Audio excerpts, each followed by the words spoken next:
जो आज़रबाईजान और टर्की है, इंडिया की तरफ से कहा जा रहा है कि आज़रबाईजान और टर्की का बायकॉट किया जाए और इंडियन टूरिस्ट आज़रबाईजान और टर्की का बायकॉट कर रहे हैं। आप ये समझ सकते हैं कि कह सकते हैं कि टर्की और तैयब उर्दवान के लिए एक बहुत बड़ी परेशानी पैदा हो चुकी है। और कोई देश हमारे शहीदों का मजाक उड़ाए, हमारे जवानों के खून से खेल जाए और उसके बाद हमारे जख्मों पर नमक छिड़के, तो क्या हम खामोश रहेंगे?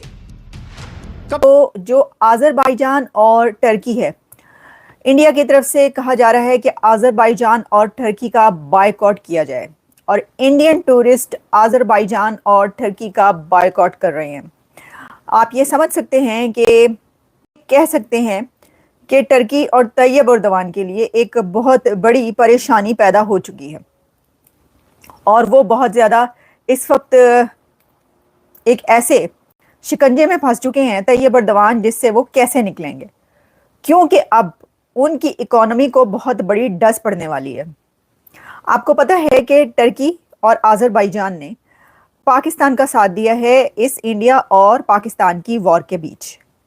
तीन ही तो कंट्री थे जो कि पाकिस्तान की अथॉरिटीज़, प्राइम मिनिस्टर भी कहते हैं कि हमारे साथ ये दो कंट्री हैं, लेकिन आज़रबाईजान भी इसके बीच है, एक चाइना, टर्की और आज़रबाईजान। अब क्योंकि इंडिया के ताल्लुकात तो टर्की से अच्छे थे, यानी जब टर्की में अर्थक्वेक आया तो भारत की तरफ से बहुत ज़्यादा एड भेजी गई, टर्की में बहुत मदद की गई इंडिया की तरफ से। तो तुर्की के बारे में अब भारत की तरफ से बहुत ज़्यादा बैकलैश आ रहा है और वो कह रहे हैं कि ये तैयब उर्दवान ने जो हमारे दुश्मन यानी इंडिया के दुश्मन पाकिस्तान का साथ दिया है, तो हम इनको मज़ा चखाते हैं। और अब मज़ा कैसे चखाया जा रहा है? वो ऐसे कि इंडिया के टूरिस्ट जो बहुत बड़ी तादाद में टर्की जाते थे टूरिज़्म के लिए, अपनी वेकेशन स्पेंड करने के लिए, तो अब वो कह रहे हैं कि वहाँ पर नहीं जाएंगे। तो इंडिया का जो टूरिज़्म टर्की में होता था, यानी जो टर्की की इकोनॉमी में बहुत ज़्यादा ऐड ऑन करता था, वो टूरिज़्म अब ख़त्म होने जा रहा है, क्योंकि इंडिया की तरफ से ये एक तो ये कि अर्ज भी किया जा रहा है और ऑलरेडी जो वहाँ की आवाम है, पब्लिक है, वो ये कह रही है कि जब हम वेकेशंस के लिए टर्की जाते थे, अब हम वहाँ पर नहीं जाएंगे। और इंडियंस कह रहे हैं कि जो वो वेकेशंस के लिए, हॉलीडेज़ के लिए आज़रबाईजान जाते थे, अब वो वहाँ पर नहीं जाएंगे। बल्कि उन्होंने कहा है, बल्कि उनको कहा जा रहा है कि इसकी जगह ग्रीस चले जाएं, आर्मेनिया चले जाएं, कुछ और ऐसे कंट्रीज़ बताए जा रहे हैं।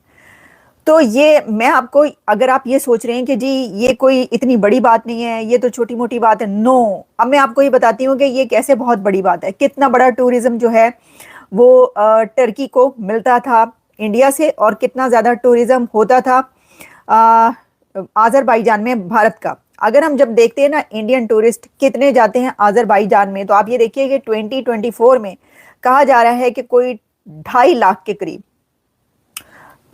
टूरिस्ट गया है आज़रबाईजान में। मतलब 2.5 लाख इंडियंस 2024 में वेकेशंस के लिए, हॉलीडेज़ के लिए आज़रबाईजान गए। अब देखें, जब वो आज़रबाईजान गए, वहाँ पे उन्होंने एक तो वहाँ की टिकट्स ली, वहाँ पे जाकर उन्होंने जो होटल में ठहरे, वहाँ पर जो स्पेंड किया, वहाँ के से गिफ्ट्स लिए, वहाँ पर खाया पिया, ये सब बहुत ज़्यादा एड ऑन करता है किसी भी इकोनॉमी में। यही वजह है कि कुछ कंट्रीज़ ऐसे हैं कि जो चलते ही टूरिज़्म की वजह से। जैसे कि आप देखिए, मैं आपको बताऊं, जो थाईलैंड है उसकी सारी इकोनॉमी, ज़्यादा जो इकोनॉमी है वो टूरिज़्म पे चलती है थाईलैंड की।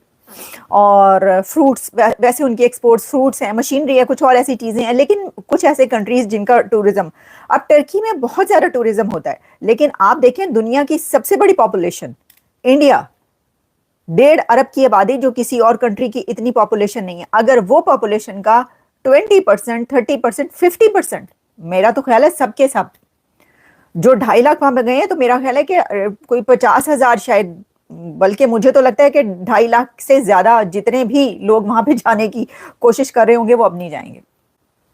2.5 नहीं तो 2 लाख तो बॉयकॉट करे ही करे। और भाई 50,000 भी क्यों, वो तो बड़े गुस्से में टर्की के ऊपर। अच्छा, अब आप को हम ये बताते हैं कि ये जो मैंने आपको बताया है ये आज़रबाईजान का। अब जब मैं आपको बताती हूँ कि टर्की का कितना है, तो टर्की में जो टूरिज्म है इंडिया का, वो आप सुनेंगे तो वो आज़रबाईजान से भी ज़्यादा है। और वैसे तो वो नेपाल भी बहुत से लोग जाते हैं टूरिज्म के लिए, और भी कुछ ऐसे कंट्रीज हैं जहां पर बहुत ज्यादा जाया जाता है। लेकिन अब आप ये सुनिए कि जो 2024 में इंडियन टूरिस्ट टर्की गया है वो 3.5 लाख है। तो 3.5 लाख टूरिस्ट जो टर्की जाता है वो अब बॉयकॉट करने लगा है। तो तैयब अर्दवान जो है ना वो तैयार हो जाए अपनी इकोनॉमी को, जो है ना वो कोई बात नहीं, पाकिस्तान से कहेंगे थोड़ा वो उनको हेल्प आउट कर देंगे, कर्जा वर्जा दे देंगे या पैसे ले लें। पैसे कैसे देगा पाकिस्तान? बात तो ये ना, मैं इसलिए कह रही हूँ कि पाकिस्तान पैसे से मदद टर्की की नहीं कर सकता। लेकिन देखें, भारतीयों को जो टर्की पे ज्यादा गुस्सा है ना वो इसलिए, टर्की का वैसे असल नाम तो अब जो नया नाम है वो तुर्की है ना, तो तुर्की पे जो ज्यादा गुस्सा है भारतीयों को वो इसलिए वो कह रहे हैं कि हमने इनको इतनी एड भेजी अर्थक्वेक में, तो इन्होंने हमारी कमर में खंजर घोंप दिया है। वैसे तो टर्की इंडिया के साथ नहीं, पाकिस्तान के साथ ही हमेशा था, लेकिन वो कह रहे हैं कि ठीक है टूरिज्म भी खत्म कर देते हैं। और आज़रबाईजान को तो वो कह रहे हैं किसी कौन सी खेत की मूली है, ये तो किसी गिनती में नहीं आता, इसको तो हम वैसे ही अभी बताते हैं। ये होने लगा।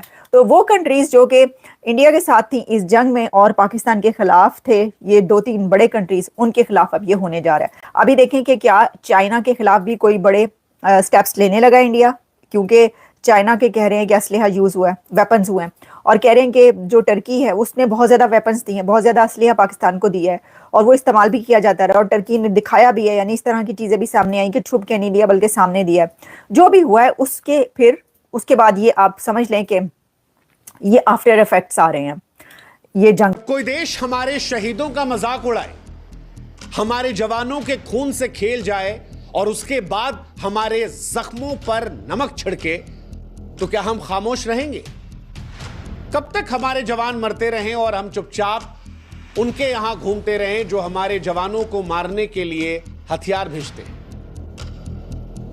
क्या आप जानते हैं कि भारत ने ऑपरेशन दोस्त के जरिए टर्की को भूकंप के झटकों के बीच जीवन दान दिया था? और टर्की आज हमारे शहीदों का अपमान कर रहा है, पाकिस्तान को हथियार दे रहा है। टर्की के राष्ट्रपति एर्दोगन कहते हैं कि हम पाकिस्तान के साथ बुरे वक्त में अच्छे वक्त में मजबूती से भाई के साथ खड़े हैं, हमारा स्टैंड पाकिस्तान की तरफ क्लियर है। सवाल यह है कि फिर हम इतने बेशर्म क्यों हो रहे हैं? हम अपनी मेहनत की कमाई टर्की में क्यों लगवा रहे हैं? क्या हम अपने ही पैसों से अपने ही जवानों के लिए गोलियां खरीदना चाहते हैं? क्या आप उस देश में घूमने जाना चाहते हैं जिस देश से आए ड्रोन की वजह से हमारे देश के जवानों की विधवाएं रोती हैं? क्या हम उस देश की एयरलाइंस में सफर करके किसी और की अर्थव्यवस्था को मजबूत करेंगे और फिर वो हमारे सैनिकों को मारने के लिए जो गोला बारूद हथियार आएगा उस पर फंड करें? क्या हम वाकई में अपने पैसों से वो गोलियां बनवा रहे हैं जो हमारे वीर जवानों के सीने को चीर रही हैं? देखिए, अगर आप मासूम हैं तो आपको समझना पड़ेगा कि हर रुपया जो टर्की जाता है वो उसी गोली का हिस्सा बनता है जो हमारे जवानों के सीने पर चलती है। इसलिए टर्की जाना सिर्फ पर्यटन का नहीं बल्कि देशभक्ति और ज़मीर का सवाल है, और आपको अपने अंदर झांक कर देखना पड़ेगा आपको कि क्या आप टर्की को देश से ऊपर रखेंगे? की मदद टर्की ने ली ऑपरेशन दोस्त में। टर्की में लोग टूटे फूटे पड़े थे, हमने मदद कर दी, लेकिन पाकिस्तान का टर्की ने साथ दे दिया। टर्की ने यूएन में भारत के खिलाफ बोला, आतंकवादियों के लिए दरवाजे जो है वो टर्की ने खोले। भारत के कश्मीर पर बुरी नजर टर्की ने लगाई। भारत ने जब बदला लिया तो टर्की ने भारत का अपमान किया। फिलहाल टर्की में भारतीयों का अपहरण हो रहा है। हाँ, पाकिस्तान के लोग करवा रहे हैं, और फिर भी हम बेशर्मों की तरह वहां जा रहे हैं पैसे खर्च कर। अरे भाई साहब, हमारे देश में अनगिनत जगह है यार। कश्मीर की वादियां हैं, गोवा के समुद्र हैं, राजस्थान के महल हैं, केरल की हरियाली है, जहां मर्जी वहां चले जाओ। और अगर अपने पासपोर्ट में विदेश का ठप्पा लगवाना है और घूमने जाना है तो ग्रीस चले जाओ, आर्मेनिया चले जाओ, वहां चले जाओ जो हमारे साथ खड़ा है, या कम से कम वहां जाओ जो चुपचाप खड़ा है। शहीदों का थोड़ा तो सम्मान करो। फिर कह रहा हूं मैं, हर रुपया जो टर्की जाता है वो हमारे शहीदों के खून का अपमान है, क्योंकि वो गोली बारूद में आपका रुपया भी है। और इसलिए आपको सोचना है कि आप जानबूझकर अपने दुश्मन को चंदा देंगे?